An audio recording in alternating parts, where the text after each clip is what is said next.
Kenapa ramai yang takut pada trading tapi selesa dengan hutang berunsur riba? Aku ada perasan satu benda, bila sebut trading terus ada yang kata haram. Tapi dalam masa yang sama, pinjaman yang jelas ada faedah dan riba dianggap perkara biasa. Kenapa jadi macam tu?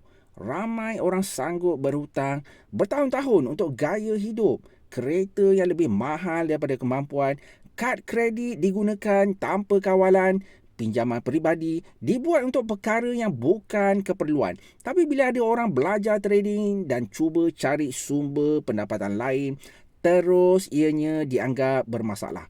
Ramai tak sedar. Dalam isu muamalat, perkara perlu dinilai berdasarkan akad dan cara pelaksanaannya. Tak semua trading itu sama dan tak semua hutang itu bebas daripada unsur yang dilarang. Sebenarnya apa yang halal atau haram bukan ditentukan oleh persepsi masyarakat, tetapi oleh dalil, syarat dan struktur transaksi itu sendiri. Sebab itu kita perlu berhati-hati. Jangan terlalu cepat menghukum sesuatu hanya kerana ia nampak asing, dan jangan terlalu selesa dengan sesuatu yang hanya kerana ia sudah menjadi kebiasaan.